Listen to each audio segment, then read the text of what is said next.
Hello everyone, magnet brains के Hindi channel में आप सबका स्वागत है। मैं हूं आपकी इंग्लिश टीचर प्राची वर्मा और अब हम शुरू करने जा रहे हैं इस वीडियो में हमारी यूनिट 2 जो हमारी सेकेंड बुक है supplementary reader it so happen की यूनिट 2 और उस चैप्टर का नाम है चिल्ड्रन एट वर्क। अगर आप सबको याद है तो मैं आपको बता दूं कि वेलू और जया की ये कहानी है और ये कहानी ज़्यादातर वेलू की ही है और किसी और की नहीं। वेलू जो कि घर से भागा हुआ है, वो घर से भागता है क्योंकि वो अपने पापा की मार से परेशान है। उसके पापा उसके कमाए हुए पैसे छीन लेते हैं और वो महज 11 साल का बच्चा है और वो घर से भागता है कि वो शायद से एक बेहतर जीवन जी पाए बाहर जाके, लेकिन ऐसा हो नहीं पाता क्योंकि उसे कोई अनुभव तो है नहीं बाहरी दुनिया का। उसके अलावा वो चेन्नई के रेलवे स्टेशन पर पहुंचता है और वहां भूखा प्यासा और परेशान और डरा हुआ बैठा रहता है जब उसे जया मिलती है। और जया कोई और नहीं, पहले तो उसे एक बहुत ही अनजान और ऐसी लड़की लगती है जिस पर वो भरोसा शायद ही कर पाए, लेकिन फिर भी जया उसका भरोसा जीतती है। और जया जो है वो एक कूड़ा उठाने वाली लड़की है जो कि प्लास्टिक वगैरह का कचरा जो रहता है वो उठाती है और फिर वो कबाड़ी वाले को वो सामान बेच देती है जिससे उसको पैसा मिलता है और इसी तरीके से वो खाना खाती है और अपने पैसे कमाती है। तो जया पे वो भरोसा करता है कि शायद से इसकी वजह से मेरा जीवन थोड़ा बेहतर हो जाए, लेकिन जया उसको भी एक रैग पिकर यानी कि कूड़ा बीनने वाला बनने के लिए कहती है। अब क्योंकि वेलू के पास और कोई अनुभव नहीं है तो यहाँ पे वेलू जया पर भरोसा करता है और सोचता है कि कुछ समय बाद ही सही, लेकिन मैं एक अच्छी नौकरी ज़रूर ढूंढ लूँगा, फिलहाल के लिए ये ठीक है। और इसी के साथ अब हम शुरू करते हैं हमारे MCQ क्वेश्चन। तो चलिए पहला क्वेश्चन देखते हैं जो कि है वेलू रीच्ड चेन्नई सेंट्रल। क्यों पहुंचता है, वो कैसे पहुंचता है? जया से मिलने के लिए। तो जया को तो वो पहले जानता भी नहीं था। Having run away from home, घर से भागने की वजह से। Because he got a job there, उसको वहां पर एक नौकरी मिल गई थी इस वजह से। या फिर चेन्नई घूमने के लिए। तो भाई जाहिर सी बात है कि वो घर से भागा हुआ था और इसीलिए इसका सही आंसर हो जाएगा option B, having run away from home. अब देखिए ये जो क्वेश्चन है इसमें आपको समझ में नहीं आ रहा है कि वो पूछना क्या चाह रहे हैं। तो ज़रूरी नहीं है कि आप पूर्णतः जो है सवाल पर ही निर्भर रहें कि सवाल में जो पूछा जा रहा है उस हिसाब से हम आंसर देंगे, नहीं, क्योंकि ये MCQ क्वेश्चंस हैं तो हर ऑप्शन का एक अलग अर्थ निकलता है। तो आप जो है ऐसे रीड करिएगा कि Velu reached central Chennai central to meet Jaya, या फिर Velu reached Chennai central having run away from home.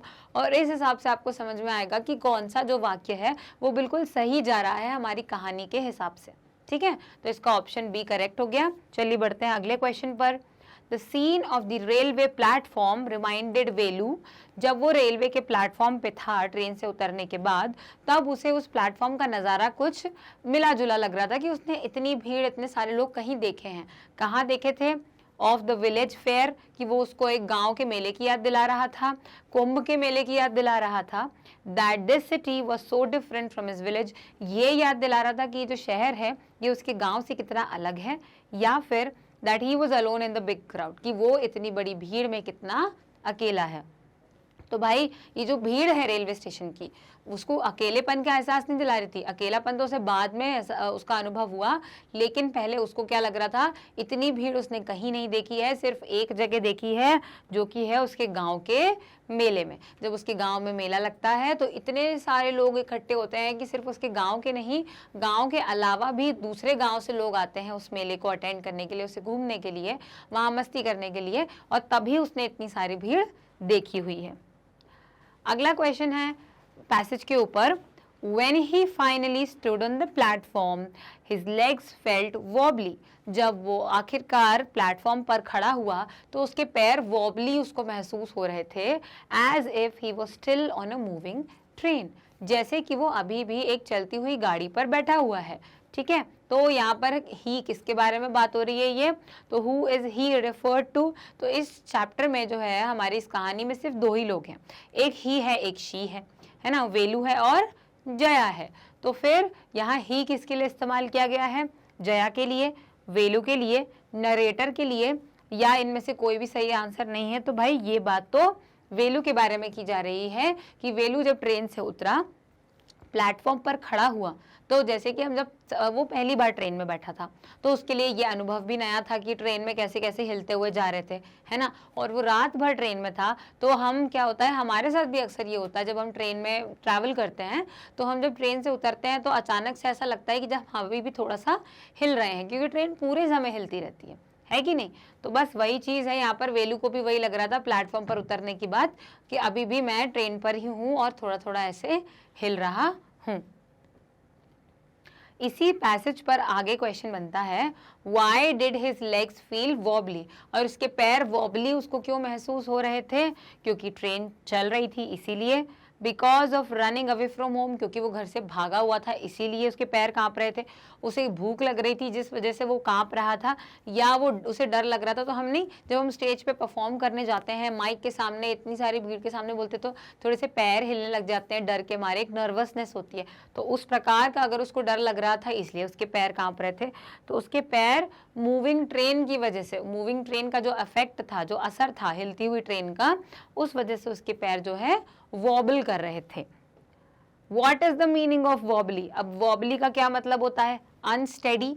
Steady का मतलब होता है कुछ चीज बहुत ही ज्यादा शांत है, स्टेडी है ना। तो अपन कहते हैं कि वाटर इज स्टेडी, क्योंकि पानी बह नहीं रहा है, रुका हुआ है ना। तो अनस्टेडी क्या हो जाएगा? जो रुका हुआ नहीं है, चल रहा है। ब्रोकन, टूटा हुआ। वीक, वॉबली का मतलब वीक, नाजुक हो सकता है, या फ्रेजाइल, फ्रेजाइल भी कोई चीज़ जो बहुत ज़्यादा ही नाजुक होती है। तो जाहिर सी बात है अनस्टेडी इसका सही आंसर हो जाएगा। क्यों? क्योंकि अनस्टेडी का मतलब ही होता है जो चीज़ हिलती डुलती रहे। ठीक है, फिर आगे क्वेश्चन है जो पैसेज अब नहीं है, अब ध्यान रखिएगा, हमें पूरे चैप्टर के अनुसार जवाब देना है। Velu got in to the train with a ticket for Chennai central, without a ticket, and was caught by the TT. तो देखिए अब इसमें भी आपको क्वेश्चन पढ़ने के बाद ये नहीं समझ में आएगा कि आगे वो पूछ क्या रहे हैं। तो आपको क्या सीधी सी बात है, यहाँ पे सेंटेंस को कंप्लीट करना है। कैसे? Velu got into the train with a ticket for Chennai central, तो क्या वो टिकट लेके चढ़ा था? नहीं। Velu got into the train without a ticket, तो हाँ भाई वो बिना टिकट के चढ़ा था। Velu got into the train and was caught by the TT, तो क्या वो टीटी उसे पकड़ पाया था? टिकट चेकर जो रहता है, नहीं, वो नहीं पकड़ पाया था उसको, वो उस कंपार्टमेंट में आया ही नहीं था। And Velu got into the train and got safely to the Chennai central because he had a ticket, कि वो चेन्नई सेंट्रल जो स्टेशन है वहाँ बहुत ही सुरक्षा पूर्वक पहुँच गया था, सुरक्षित पहुँच गया था, क्योंकि उसके पास टिकट था। तो ये भी सही जवाब नहीं है, और टिकट तो वो लेके ही नहीं आया था। तो देखिए ऐसे में हमको समझ में आ जाता है कि कौन सा सेंटेंस सही है, सेकंड वाला सही है और वही सही आंसर है। ठीक है। Jaya recognized at once that, Jaya ने जब वेलू को देखा स्टेशन पे तो वो एक बार में देख के ये चीज समझ गई कि वेलू वॉज हंग्री, कि वेलू को भूख लगी हुई है। She had seen Velu earlier, कि उसने वेलू को पहले कहीं देखा हुआ है। Velu was a run away from home, Velu अपने घर से भागकर आया हुआ है। या Velu was looking for her, कि वेलू उसको ढूंढ रहा है, वेलू ढूंढ रहा था कि कहाँ मुझे जया मिल जाएगी। तो देखिए क्या वेलू भूखा था ये उसको समझ में आ गया था देख के? शायद से हाँ। She had seen Velu earlier, कि उसने वेलू को पहले कहीं देखा है, तो नहीं, ऐसी बात तो नहीं थी। कि Velu was a run away from home, कि वो घर से भागा हुआ है, तो हाँ ये भी सही हो सकता है। या वेलू वॉज लुकिंग फॉर हर, या वेलू उसके लिए उसको ढूंढ रहा था, जैसे आपको कोई ढूंढ रहा है, ठीक है, तो आप उसको देख के समझ जाते हो कि क्या आप मुझे ढूंढ रहे हो, ऐसा करके। तो ये तो नहीं है, क्योंकि वो एक दूसरे को जानते नहीं थे, है ना। और ये भी गलत है, क्योंकि वेलू उसको देखा ही नहीं था ना वेलू ने उसको कभी। लेकिन उसका भूखा होना या घर से भागना, ये दो चीज़ें जो सही हो सकती हैं, जिसमें कि भूखा होना हमें शक्ल देख के एक बार समझ में नहीं आएगा, लेकिन भूख के साथ साथ डर, बेचैनी और एक अकेलापन महसूस करना, वो जो चीज़ उसके ऊपर घबराहट जो वेलू की शक्ल पे उसे दिख रही थी, उससे जया समझ गई कि वेलू जो है वो घर से भागा हुआ बच्चा है और इसीलिए वो उसकी मदद करने के लिए चली गई। तो ऑप्शन सी जो है वो यहाँ पर सही रहेगा। Velu ran after Jaya because, Velu Jaya के पीछे क्यों भागा था? He had no idea where to go, उसे कुछ पता नहीं था कि मैं कहाँ जा पाऊंगा। He had like the girl, उसको वो लड़की अच्छी लग रही थी इसलिए। Jaya had asked him to do so, Jaya ने बोला था कि तुम मेरे पीछे भागो। या he wanted to give Jaya to police, और वो जया को पुलिस के हवाले करवाना चाहता था या पकड़वाना चाहता था इसलिए। तो देखो वेलू को तो इस बारे में कोई ज्ञान नहीं था, ठीक है। जया ने भी उसको नहीं बोला था मेरे पीछे आओ, जया तो चलती जा रही थी, वेलू ही बाद में उसके पीछे भागा। उसको वो लड़की अच्छी लगी थी इसीलिए, तो ऐसा कुछ नहीं है उसको वो लड़की अच्छी नहीं लगी थी, उसे वो लड़की स्ट्रेंज लगी थी। जैसा कि कहा गया है कि वो लड़की उसको स्ट्रेंज लगी थी, है ना, वो स्ट्रेंज गर्ल थी। तो he had no idea where to go, ये बात कुछ समझ में आ रही है, हजम हो रही है कि उसको कोई अंदाजा नहीं था, उसको ये समझ ही नहीं थी कि मैं कहाँ जाऊँ, है ना, क्या करूँ, खाना कैसे खाऊँ, कौन सही है कौन गलत है, उसे ये सब कुछ नहीं पता था। इसीलिए उसने जया का पीछा किया ताकि उसे 1-2 दिन तक, जब तक उसे चीज़ें समझ में नहीं आती हैं, वो जया की मदद से खाना खा सके और एक सुरक्षित जगह सो सके। ठीक है। What made Velu feel miserable, Velu को इतना बुरा क्यों महसूस हो रहा था, इतना दुखी वो क्यों था? हंगर, लोनलीनेस, टायर्डनेस या ऑल ऑफ द अबव, भूख की वजह से, है ना, अकेला होने की वजह से, या फिर थकने की वजह से, या इनमें से सारे ऑप्शन सही हैं? तो मुझे लगता है कि सारे ही ऑप्शन सही हैं। पहली चीज़ भूख, क्योंकि वो घर से सिर्फ थोड़ी सी वो गुड़ चना खा के निकला था और उसकी पोटली में भी कुछ भी नहीं था। ठीक है। लोनलीनेस, क्योंकि वो एक परिवार में रहने वाला बच्चा था, है ना, गांव में रहने वाला बच्चा था जिसे अक्सर लोग जानते थे, बात करते रहते थे। अब वो एक बहुत ही अनजान जगह था। अकेलेपन का मतलब ये होता है कि आप चाहे कितनी भी भीड़ हो, आपके अपने लोग जब वहाँ नहीं होते हैं या आपके पहचान के लोग नहीं होते हैं तो आपको अकेलापन महसूस होता है। बस वही चीज़ आपको यहाँ पर वेलू के लिए देखनी है कि वो अकेला था, चाहे कितनी भी भीड़ हो उसके आसपास, लेकिन उसके अपने घर वाले या उसकी पहचान के लोग नहीं थे, तो उसे अकेलापन लग रहा था। और टायर्डनेस, क्योंकि रात को वो जो ट्रेन में जहाँ कंपार्टमेंट शुरू होता है उसके बाद वॉशरूम होता है, तो वॉशरूम और गेट के पास में जो जगह रहती है ना, वहाँ पे अक्सर लोग जो रहते हैं बिना टिकट वाले, वो अक्सर वहाँ सोते हैं, या जिनके रिजर्वेशन पक्के नहीं हो पाते टिकट के, है ना, वो वहाँ पर सोते हुए आया रात को पूरे समय, जितनी देर उसने ट्रेन पर जर्नी करी, अपनी यात्रा करी। और कुछ लोग थे जो वहाँ पर ताश खेल रहे थे, रात को लड़के बहुत शोर कर रहे थे, जिस वजह से वेलू सो नहीं पाया। तो ना उसे आराम मिला, उसे भूख तो लगी रही थी और अकेलापन उसे महसूस हो रहा था। इसीलिए ये सारे आंसर इसमें से सही हैं। Why had Velu run away from home, अब वेलू घर से भागा ही क्यों था? अगर उसे इतनी सारी परेशानियां होने वाली थी तो वो घर से क्यों भागा था? पैसा कमाने के लिए, to earn money, to become a hero बनने के लिए वहां से भागा था, because of his father's beatings, अपने पापा की मार की वजह से भागा था, या because of his family issue, और या उसके पारिवारिक कोई परेशानी थी जिस चीज़ के लिए वो घर से भागा था, या तो उसको सुधारने के लिए या उससे बचने के लिए। तो कोई उसके परिवार में कोई और तकलीफ नहीं थी, वो एक साधारण जीवन जी सकते थे, लेकिन उसके पिताजी जो थे वो बहुत ज़्यादा क्रूरता से उसे रखते थे, सभी को रखते थे, उसकी बहनों को, उसको, और मारते थे, उनकी कमाई के पैसे छीन लेते थे। और इसीलिए इसका सही आंसर हो जाएगा option C, because of his father's beatings. Jaya had to drag Velu to the other side because, drag का मतलब होता है खींचना, ड्रैग हम घसीटना भी कह सकते हैं, लेकिन घसीटने का मतलब ये नहीं है कि एकदम ही ज़मीन पर है ना पकड़ के ऐसे लिटा के घसीटना हो रहा है। ड्रैग का मतलब किसी भी तरीके से खींचना होता है। ठीक है। तो जया को वेलू को दूसरी तरफ ड्रैग करना पड़ा। क्यों करना पड़ा? He was a disabled person, वो बेचारा एक बहुत ही ज़्यादा डिसेबल्ड था, चलते फिरते नहीं बनता था, इसलिए उसकी मदद करनी पड़ी। He kept hesitating to cross, hesitating का मतलब होता है हिचकिचाना, किसी चीज़ को करने से पहले एक वो रहता है ना, करूँ या नहीं करूँ, डर लग रहा है, अरे नहीं करते नहीं जा रहे, ऐसा कर, अरे यार चले जाता हूँ, फिर कभी नहीं गया तो, लेकिन जाने में डर लग रहा है। ये जो बातें हमारे मन में आती है ना, इसको कहते हैं हेजिटेट करना, झिझकना, है ना। तो ये क्या कर रहा था? झिझक रहा था क्योंकि इसे डर लग रहा था। तो वेलू को डर लग रहा था क्रॉस करने के लिए रोड, इसलिए वेलू वॉज हर यंगर ब्रदर, वेलू उसका छोटा भाई था, इसलिए जया को उसको घसीटना पड़ रहा था। या she did not want to lose Velu, वो वेलू को खोना नहीं चाहती थी, अकेला नहीं छोड़ना चाहती थी, इसीलिए वो उसको लेके गई। तो दरअसल इसका कारण है कि वेलू जो है वो हेजिटेट कर रहा था। देखो, वो ऐसा तो कुछ था नहीं कि वेलू को वो खोना नहीं चाहती थी। वेलू उसे अभी कुछ मिनट पहले मिला था और वो सिर्फ वेलू की मदद करना चाहती थी। अगर वेलू मना कर देता तो जया उसकी मदद नहीं करती, पर वेलू खुद ही उसके पीछे आया। दूसरी चीज़, वो उसका छोटा भाई तो था नहीं, और ना ही वेलू कोई डिसेबल्ड इंसान था। वेलू को क्रॉस करना था, लेकिन वो डर के मारे झिझक रहा था, और इसीलिए उसने उसका हाथ पकड़ा और उसको खींच के दूसरी ओर लेकर आ गई। What did they do with all the stuff? वो इतनी सारी चीज़ों का क्या करने वाले थे? Sell it to a factory, एक फैक्ट्री में बेच देने वाले थे। सेल इट टू जाम बाजार मग्गू, जाम बाजार मग्गू नाम के किसी व्यक्ति को बेचने वाले थे। आपको पता है सेल और बाय का डिफरेंस क्या होता है? देखिए, सेल का मतलब होता है बेचना और BUY बाय का मतलब होता है खरीदना। तो यहाँ पर सेल लिखा हुआ है ना। अब आप सेल और सेल में कंफ्यूज मत होइएगा।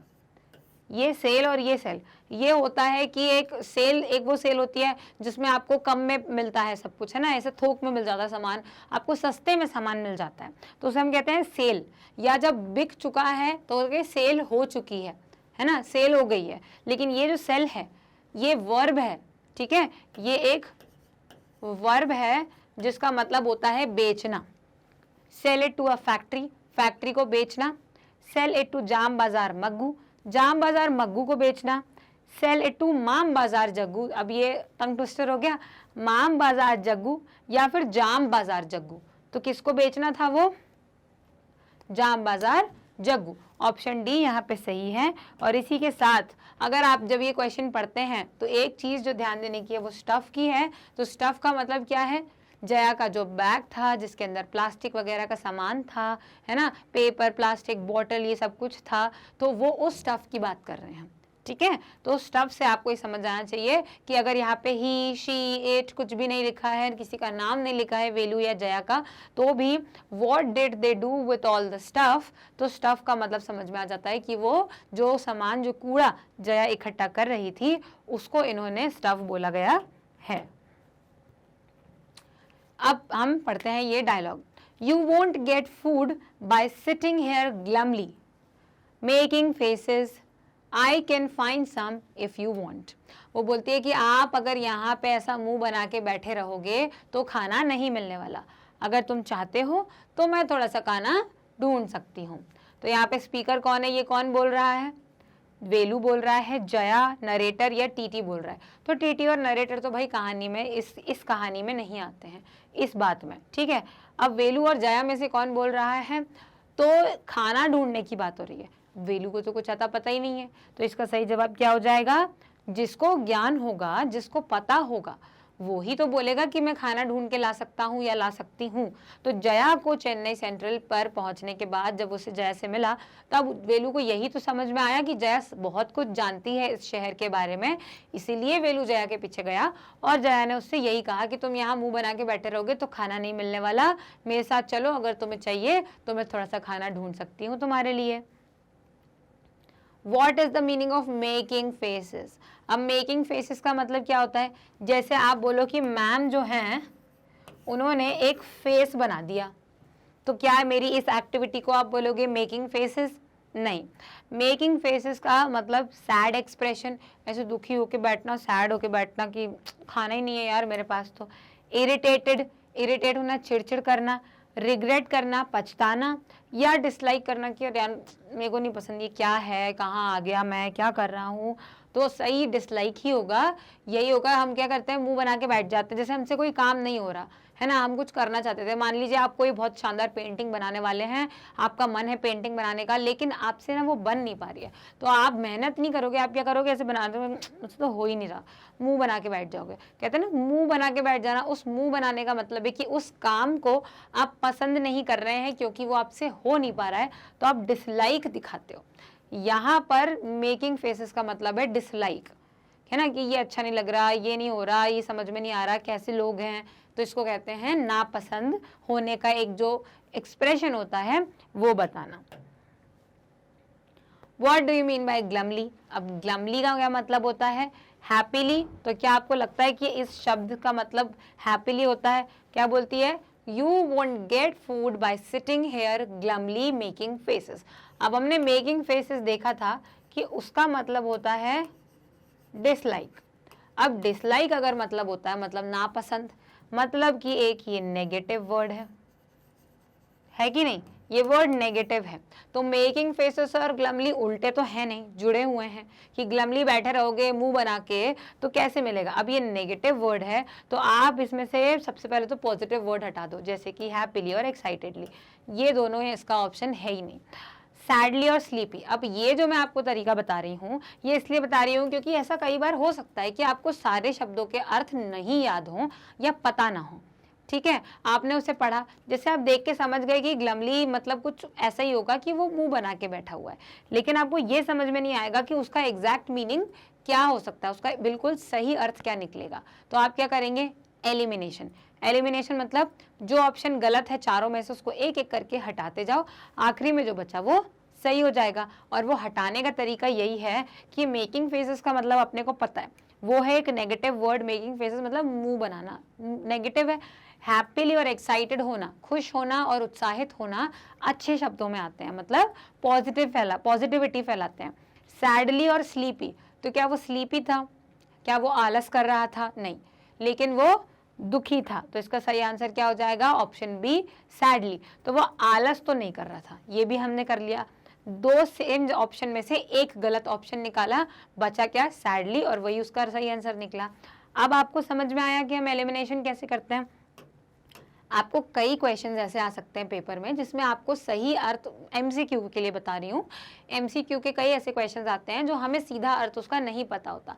तो हम क्या करते हैं, उसी कहानी में से या उसी वाक्य में से हम उसको इस तरीके से समझते हैं कि हम बोलते हैं ये तो नहीं हो सकता, ये भी नहीं हो सकता, अगर ऐसा होगा ये पूछ रहे हैं, और उसके बाद जो आखिरी लगता है कि हाँ ये हो सकता है काफ़ी हद तक, उसको आप टिक कर दीजिए। क्योंकि आपने गलत वालों को हटा के सही को निकाला है तो वो ज़्यादा एक्यूरेट होगा, ज़्यादा हद तक सही रहेगा। ठीक है, What work had Velu done before, Velu ने इससे पहले क्या काम किया हुआ था, रैग पिकिंग का काम किया था, cow grazing at the farm, गाय को चराना, फैक्ट्री में काम किया था, या इनमें से कोई काम कभी नहीं किया था। तो वेलू ने पहले गाय को चराने का काम घर पे मतलब अपने गांव पर किया हुआ था। तो उसको लगता था खेती, हल चलाना, या मतलब खेत से जुड़े हुए जितने काम होते हैं वो ही काम होते हैं, उसके अलावा क्या काम होता है उसको उस बारे में कोई ज्ञान नहीं था।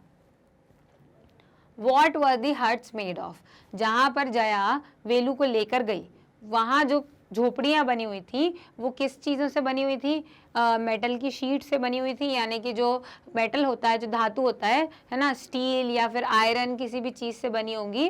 तो उसकी जो शीट होती है ऐसी पतली पतली बिछा देते हैं छत बनाने के लिए, उससे बना था। टायर और ईंटों से बना हुआ था, या फिर लकड़ी और प्लास्टिक से बना हुआ था, या इन सब से बना था। तो ओ भाई आप जान के शौक हो जाएंगे कि वो इन सभी चीज़ों से बना हुआ था। छत के लिए उन्होंने मेटल की जो शीट्स होती हैं, चादर कहते हैं उनको हम, है ना, वो इस्तेमाल करी हुई थी। टायर और ब्रिक से उन्होंने खिड़की और दीवारें बनाई हुई थी, और वुड और प्लास्टिक्स को भी उन्होंने, मतलब उनको जो चीज़ मिलती थी जिससे उन्हें लगता है कि इससे हम यहाँ ढांक सकते हैं, यहाँ से हवा आती है, यहाँ से धूप आती है, तो उन्होंने वहाँ पर उस चीज़ को लगा लिया था, और उनका घर जो है कवर हो गया था, ऐसा ढक गया था पूरा। तो इन सारी चीज़ों से वो बना हुआ। I only take dash food, अब ये किसने, इसमें फिल इन द ब्लैंक करना है। तो फिल इन द ब्लैंक करने से पहले आपको तो ये पता होना चाहिए कि ये बोल कौन रहा है। तो ये कौन बोल रहा है, ये वेलू बोल रहा है कि जया बोल रही है। अब जया को तो पता है कि कैसा खाना मिलता है भाई और कैसा नहीं मिलता है। जया इस चीज़ से कॉम्प्रोमाइज कर चुकी है, वो समझौता यहाँ कर चुकी है कि उसे कभी भी, है ना, हाई फाई बिल्कुल बहुत शानदार बढ़िया गर्मा गर्म खाना मिलना मुश्किल है। तो इसीलिए उसको ऐसे नखरे नहीं आते। लेकिन वेलू भाई साहब को ये नहीं पता कि घर जैसा खाना यहाँ पर नहीं मिलेगा, साफ सुथरा और गर्मा गर्म खाना, फ्रेश खाना नहीं मिलेगा। तो क्या होगा, I only take dash food का सही आ जाएगा यहाँ पर कि वो यूज्ड खाना ही लेता है। तो भाई कौन ही लेगा यूज्ड खाना, लेफ्ट ओवर खाना लेता है कि बचा कुचा खाना लेता है, तो ये भी कोई नहीं लेगा। अनटच्ड, कवर्ड, अनटच्ड मतलब बिना छुआ हुआ खाना चाहिए, या कवर्ड मतलब मैं हमेशा ढका हुआ खाना ही लेता हूँ। तो ढका हुआ नहीं, वो अनटच्ड फूड लेता है, वो हमेशा ऐसा खाना खाता है या चूज करता है जो कि किसी के द्वारा छुआ गया ना हो, जो साफ सुथरा और ताज़ा हो। तो इसका सही आंसर हो जाएगा option C, untouched. The girl grinned and pointed at a huge building, उस लड़की ने ग्रिन किया, ग्रिन का मतलब होता है पूरे दांत दिखा के स्माइल करना, ग्रिन किया और pointed at a huge building, एक बड़ी सी ऊंची सी इमारत पे उसने ऐसे करके इशारा किया और कुछ कहा। Which building did she point at, तो उसने कौन सी बिल्डिंग थी, वो स्टोर्स थे, बहुत सारी दुकानें थी, सेंट्रल स्टेशन था, स्टेशन जहाँ से वो बाहर आए थे वही स्टेशन उसको वो दिखा रही थी, श्री राजा राजेश्वरी प्रसन्ना कल्याण मंडपम, इस बिल्डिंग को दिखा रही थी जहां पर ये लिखा हुआ था, या सेंट्रल जेल को दिखा रही थी? तो इसका सही आंसर है वो सेंट्रल जेल की तरफ दिखा रही थी। ऐसा मत सोचिएगा कि वो खाने की जगह थी, क्योंकि ये उस शादी का नाम है जहां पर वो लोग खाना खाने के लिए गए थे, है कि नहीं? जहां खाना खाने गए थे उस बिल्डिंग के बाहर यही बोर्ड लगा हुआ था कि किसकी शादी हो रही है। तो इसका ऐसे आप मत सोचिएगा कि वो हंस के बता रही है, इसका मतलब क्या हो जाएगा कि वो ये बताना चाह रही है कि हमको यहाँ पे खाना मिलेगा, है कि नहीं? वो यहाँ क्या बता रही है, वो सेंट्रल जेल बता रही थी कि ये देखो, हंस के बता रही थी कि अगर तुम यहाँ, तुम ना कोई गड़बड़ मत करना, नहीं तो तुमको यहाँ पे जेल में डाल दिया जाएगा। तो वो उसके मजे लेने के लिए, उससे मजाक करने के लिए वेलू से ये बात कह रही थी। Who is the girl? अब यहाँ पे गर्ल कौन है? वेलू की बहन जया, ट्रेन में कोई मिली हुई कोई आंटी, या इस चैप्टर में हमें बताया ही नहीं गया है कि वो बच्ची है कौन, क्योंकि फर्स्ट पार्ट तक तो वो उसको सिर्फ एक स्ट्रेंज गर्ल बोला गया था, ये हमें पता ही नहीं था कि उस बच्ची का नाम जया है। ठीक है, तो इसका सही आंसर है जया, क्योंकि यहाँ पर सिर्फ 2 लोगों की कहानी है। अगर कुछ और लोग हैं भी इस कहानी में तो उनका नाम नहीं बताया गया, सिर्फ हमें 2 नाम पता है, वेलू और जया।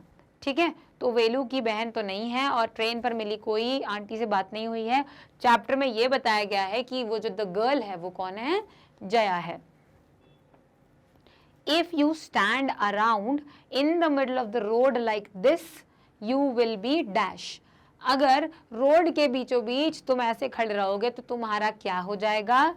चटनी हो जाएगी, सलाद हो जाएगी, वैनिश हो जाओगे मतलब गायब हो जाओगे, या शेक बन जाओगे।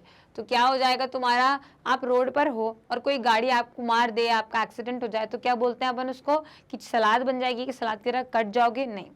या फिर शेक की तरह बन जाओगे, वैनिश हो जाओगे, या चटनी बन जाएगी। तो कूट के, मसल के या पीस के क्या बनाया जाता है? चटनी बनाई जाती है कि नहीं? और अगर आप गाड़ी के नीचे आ गए तो आपकी क्या बन जाती है? चटनी बन जाती है। तो ये ऐसा होता नहीं है कि हम किसी को भी ऐसा बोल सकें कि तेरी चटनी बन जाएगी या तुम्हारी चटनी बन जाएगी, लेकिन छोटे बच्चों द्वारा इस्तेमाल किया जाने वाला एक मतलब मजाक का तरीका होता है कि अरे भाई चटनी बन जाएगी, है ना, कि मैं उसके नीचे जाऊंगा तो चटनी बन जाएगी। तो ये एक एक्सप्रेशन है जिसको हम ऐसा बताते हैं कि अगर आपका एक्सीडेंट हो गया या कुछ हो गया तो ऐसे कहते हैं कि चटनी बन जाएगी। तो जया ये चीज कहती है वेलू से। Did Velu get enough sleep on the train? ये हमने अभी कुछ समय पहले ही एक सवाल में बात करी थी कि वेलू को क्या अच्छी नींद प्राप्त हुई, क्या वो चैन की नींद सो पाया ट्रेन में, कि वो घर से भाग गया था आखिरकार, अब पापा की कोई मार नहीं पड़ेगी, अब बढ़िया अपन सोएंगे, खाएंगे, पिएंगे, मस्त रहेंगे। हाँ, ना, मे बी, या हमको स्टोरी में ये नहीं पता चल पाया है कि वेलू को नींद आई भी थी कि नहीं। तो भाई साफ साफ बताया गया है हमारे चैप्टर में कि वेलू को नींद नहीं लग पाई थी, क्योंकि वहां पे कुछ लड़के बैठ के रात भर ताश खेल रहे थे, हंस रहे थे, चिल्ला चोट कर रहे थे, जिस वजह से वेलू को सुकून की नींद नहीं आ पाई। तो इसका आंसर है no. See that big building with the wall around it. वो देखो वो बड़ी सी बिल्डिंग को जिसके चारों ओर बड़ी बड़ी दीवारें बनी हुई हैं। If you are not careful, अगर तुम सावधान नहीं रहोगे, you will soon be counting bars there. तुम वहां सलाखों के पीछे डाल दिए जाओगे। काउंटिंग बार्स का मतलब होता है क्या? कि आप वहां पे जेल में डाल दिए जाओगे। काउंटिंग बार्स का मतलब वही सलाखें होती हैं, जैसे जेल की सलाखें होती है ना, ऐसा रहता है। फिर यहीं पर एक गेट बना रहता है जिसमें से निकल के आते हैं। ठीक है, तो ये होती है बार्स। अब हु इज द स्पीकर है, ये बात बोल कौन रहा है? तो ये बात अभी कुछ समय पहले आए हुए सेंटेंस का ही एक कंटिन्यूशन है, उसी को जारी रखा गया है। जया ये चीज कहती है वेलू से कि वो देखो वो बड़ी सी बिल्डिंग, अगर तुम ध्यान से नहीं रहे या अगर तुमने कोई गड़बड़ करी तो तुमको वहां पे सलाखों के पीछे डाल दिया जाएगा। तो ये बात जया कह रही है, तो इसका सही आंसर हो जाएगा option B, Jaya. What is the meaning of counting bars? अब काउंटिंग बार्स का मतलब क्या होता है कि लॉक्ड अप, कि बंद कर देना किसी को वहां पे, स्टडी मैथ्स पढ़ना, कि बार्स जितनी भी दिख रही है उनको काउंट कर लिया, या count the bars kept there, या वहीं पर जो है बार्स जो रखी हुई हैं वहां पर उनको गिनना कि कितनी है, 1 2 3 4, या फिर बार्स में बांध देना, ऐसा आपको कैद कर देना। तो कैद का भी मतलब बांधा हुआ, टाई कर देना। तो इसका सही आंसर हो जाएगा लॉक्ड अप। काउंटिंग बार्स का मतलब होता है कि ये जो एक मुहावरा है, ये जो एक ईडियम है इंग्लिश का, काउंटिंग बार्स मतलब ये हो जाता है कि आपको जेल में डाल दिया जाएगा। अब जेल में डाल दिया जाएगा तो आपके पास नहीं रहेगा कोई काम, आप रहोगे फ्री। तो फ्री रह के क्या करोगे, जितनी आपकी ये सलाखें हैं उनको काउंट करते रहना, है ना। इसका मतलब ये होता है कि आप वहाँ फ्री बैठे हो, कोई काम नहीं है, वहाँ आपको कोई काम तो करना नहीं होता है, तो बढ़िया आप बैठ के जो है सलाखें गिनो। ये होता है काउंटिंग बार्स का मतलब। Why did she say if you are not careful? तो if you are not careful का क्या मतलब हो जाता है कि कोई गैर कानूनी काम करना है ना, कुछ गलत काम में इन्वॉल्व हो जाना है, या फिर चोरी चकारी करना है, किसी को मार देना है, या पकड़े जाना है, ठीक है। तो यहाँ पे केयरफुल का मतलब होता है कि वो बता रही है कि तुम सावधान अगर नहीं रहे तो अगर आप गैर कानूनी काम कर रहे हो तो आपको सावधान रहने की ज़रूरत है, या आप चोरी कर रहे हो या किसी को मार रहे हो तो आपको सावधान रहने की ज़रूरत है। लेकिन बात यह है कि आप करो कुछ भी, बस पकड़े मत जाओ, है ना। वो उससे बोलता है कि मैंने तो कुछ भी नहीं किया। वेलू इस चीज़ के जवाब में कहता है मुझे क्यों जेल में डाल देंगे। तो यहाँ पे जया कहती है कि तुम कुछ भी करो भाई, लेकिन बस पकड़े मत जाना। तो इसलिए इसका सही आंसर हो जाएगा ऑप्शन डी, गेटिंग कॉट। उस चीज़ के लिए केयरफुल रहना है। ये केयरफुल नहीं रहना कि आपको सावधानी से गैर कानूनी काम करना है, सावधानी से चोरी करना है, नहीं। आप कुछ भी करो लेकिन आप पकड़े मत जाओ, सावधान रहो। Why was Velu's heart beating fast? कहानी के बीच में एक वक्त ऐसा आता है जब वेलू का दिल बहुत तेजी से धड़क रहा था। तो उसका कारण क्या है, क्यों धड़क रहा था? जर्नी की वजह से, उसकी यात्रा बहुत ही खतरनाक थी। क्राउड की वजह से क्योंकि भीड़ बहुत ज़्यादा थी। ट्रैफिक की वजह से क्योंकि रोड पे गाड़ियां बहुत ज़्यादा थी। या उस एक अजनबी और अजीब सी लड़की की वजह से, क्योंकि वो उसको नहीं जानता था और उसे नहीं पता था कि उसके जीवन में आगे क्या होने वाला है, तो डर के मारे उसका दिल धड़क रहा था। तो सीधी सी बात है, भीड़ और यात्रा तो नहीं, लेकिन रोड पर चलने वाला इतना भयंकर ट्रैफिक जो था उसको देखते हुए वेलू का दिल बहुत तेज़ी से धड़क रहा था। क्योंकि पहली चीज़ तो उसने इतनी सारी गाड़ियां नहीं देखी थी कभी, और अगर देखी तो उसने ये नहीं देखा था कि कितने सन सन से यहाँ से निकल निकल के जा रही हैं, और उसको रोड भी क्रॉस करना है। ये नहीं कि वो साइड में चल सकता है, उसको उनके बीच से निकल कर जाना है। तो वो चीज़ सोचकर उसको बहुत ज़्यादा डर लग रहा था। What was Jaya carrying in that bag? उस बैग के अंदर वो क्या कैरी कर रही थी? बहुत सारी चीज़ें थी, बॉटल थी, प्लास्टिक, पेपर, या गार्बेज था, कचरा था, इकट्ठा किया हुआ खाना था यहाँ वहाँ से, या फिर सिर्फ प्लास्टिक का सामान था। तो आपको अगर याद होगा तो प्लास्टिक का सामान तो था, लेकिन उसके अलावा भी चीज़ें थी।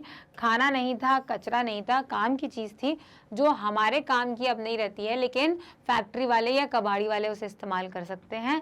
अब थिंग्स, बॉटल्स, पेपर, ये जो चीज़ है, ये लाइन चैप्टर से ही उठाई गई है। जब वेलू पूछता है कि तुम इसमें क्या लेकर जाती हो, तो जया कहती है थिंग्स, चीज़ें हैं, बॉटल है, पेपर है, इस तरीके से वो सामान, जो चीज़ रीसाइकल हो सकती है ना, उसी को वो उठाकर, या रीसाइकल या रीयूज़ हो सकती है, उन्हीं को वो बीन कर इकट्ठा करती थी। तो इसका सही आंसर हो जाएगा option A, things, bottles, paper. What does Jaya call Velu? Jaya Velu को क्या क्या बुलाती थी? हीरो, वेलू, ब्लॉकहेड, या बोथ ए एंड सी? तो हीरो तो उसने बोला था कि ए हीरो नखरे मत करो, ये वड़ा और ये केला खा लो। वेलू नाम से तो उसने शायद ही बुलाया है। ब्लॉकहेड ज़रूर बोलती है वो उसको। ब्लॉकहेड का मतलब होता है मंद बुद्धि, मतलब एकदम से चीज़ें समझ में नहीं आती है, उसमें कहते हैं ना, अरे मंद बुद्धि, अरे बुद्धू हो क्या, वैसा। तो इसका सही आंसर हो जाएगा ऑप्शन ए और सी। हीरो भी बोलती है और ब्लॉकहेड भी बोलती है। एक बार भी इसने पूरे चैप्टर में उसको वेलू नाम से नहीं बुलाया है। Is Velu a smart boy? Jaya तो मुझे बहुत स्मार्ट लगती है, पर आपको क्या लगता है वेलू स्मार्ट होगा या नहीं होगा? तो हाँ भाई है, नहीं है, थोड़ा सा स्मार्ट है, या आपको इसका आइडिया नहीं लग पाता कि वो स्मार्ट है भी कि नहीं है? तो जाहिर सी बात है कि वो स्मार्ट नहीं है। अब इसके कारण क्या क्या है? पहला कारण जो ये है कि वो इतनी छोटी सी उम्र में घर से भागा। उसको ये समझ नहीं थी कि घर से भागना किसी चीज़ का जो समाधान नहीं हो सकता है। चाहे उसके पापा उसे मारते हैं या कुछ भी है, वो अपने गांव में ही रह सकता था, है ना, या वो अपनी माँ या अपनी बहनों से कहता कि चलो हम अलग रहने लग जाते हैं पापा से बचने के लिए, या कुछ अपने परिवार के साथ करता, जो भी करता, लेकिन इतनी छोटी उम्र में ये सोचना कि आप घर से भागकर एक बेहतर जीवन जी सकते हो, बहुत गलत निर्णय। दूसरी ओर कि वो शहर जाके, उसको शहर के बारे में कोई नॉलेज नहीं था, उसे कुछ भी नहीं पता था कि शहर में चीज़ें कैसे चलती हैं, और वो पूरी तरीके से जया पे डिपेंडेंट था, ठीक है। उसके बाद तीसरी चीज़, वो घर से भागा, लेकिन वो घर से ना खाने की चीज़ें लेके भागा, ना थोड़े से पैसे जो उसने कमाए होते। अगर वो घर से भाग रहा होता तो एक प्लान करके भाग सकता था कि वो कुछ दिन के पैसे कमाएगा, वो पैसे बचा के रखेगा और फिर घर से बाहर जाके कुछ अच्छी नौकरी करने लगेगा। और उसने ये तो सोचा ही नहीं था कि मैं बाहर जाके पैसे कमा के घर लौटूंगा, उसने बस सोचा था कि मैं घर से भाग जाता हूँ। तो मतलब उसने कोई योजना नहीं बनाई थी, किसी भी तरीके से वो तैयार नहीं था, और वो कभी कहीं दूर अपने घर वालों से गया भी नहीं था अकेले रहने के लिए, इसलिए उसको ये सब करने में बहुत मुश्किल आ रही थी, इसीलिए वो एक स्मार्ट बॉय नहीं था। आखिरी क्वेश्चन है, is Velu happy to find work? क्या वेलू खुश है ये काम ढूंढकर? क्योंकि जया उसको रैग पिकिंग का काम सिखा देती है कि एक काम करो, तुम भी मेरे साथ रैग पिकिंग करो, तुम भी पैसे कमाओ। तो वेलू बहुत ज़्यादा खुश है, वेरी हैप्पी, नॉट हैप्पी बिल्कुल खुश नहीं है, सीम्स फाइन विथ इट या नो आइडिया, क्या आपको कोई आइडिया नहीं है, या फिर सीम्स फाइन विथ इट का मतलब है कि हाँ ठीक ठाक है, मतलब कोई परेशानी नहीं है लेकिन खुश भी नहीं है। तो सही ऑप्शन सी ही है कि उसको कोई परेशानी नहीं है रैग पिकिंग का काम करने में, लेकिन वो ये करना भी नहीं चाहता है, वो बहुत खुश भी नहीं है, और वो ये आशा करता है कि मैं आगे जाके एक बेहतर काम ढूंढूंगा कि मुझे ये काम करना ना पड़े। तो इसी के साथ हमारे इस चैप्टर के सारे क्वेश्चन आंसर्स पूरे होते हैं। इसमें हमने पूरे चैप्टर की कहानी को एक साथ समेट लिया, और मैं आशा करती हूँ कि आपको सब कुछ समझ में आ गया होगा। अब बारी है इस चैप्टर के क्वेश्चन आंसर्स यानी कि टेस्ट पेपर्स को डिस्कस करने की, जिसका वीडियो आपको मिलेगा इंडिया के नंबर 1 प्लेटफॉर्म पर, यानी कि मैग्नेट ब्रेन्स पर, जो कि आपको देता है 100% फ्री ऑनलाइन शिक्षा, वो भी क्वालिटी एजुकेशन। तो गूगल पे जाके टाइप करें magnetbrains.com, वेबसाइट खुलने पर बहुत ही आसान सा तरीका है, अपना कोर्स ढूंढें और अपनी क्लास को सिलेक्ट करें, जो कि है क्लास 8। आपके पास सारे सब्जेक्ट्स की लिस्ट आ जाएगी, जिसमें से आपको इंग्लिश ढूंढ निकालना है। हनी ड्यू और इट्स सो हैपेंड दोनों यहाँ पर उपलब्ध हैं। इट्स सो हैपेंड के वॉच नाउ पर क्लिक करें और आपके पास पूरी लिस्ट आ जाएगी, जिसमें सारे चैप्टर और उनके बनाए हुए वीडियोस आपको मिलेंगे। जिस भी वीडियो को देखना है उसके एकदम सामने नाम के वॉच नाउ का बटन है, जो कि लिंक है उस वीडियो की, उस पर क्लिक करने पर वीडियो शुरू हो जाएगा। पूरा वीडियो देखें और सारे क्वेश्चंस को अच्छे से समझें। अच्छा लगे तो कमेंट करें, और अगर कोई डाउट आती है, कोई दिक्कत जिसका आप सामना करते हैं, तो आप उसे भी कमेंट सेक्शन में ज़रूर लिखें।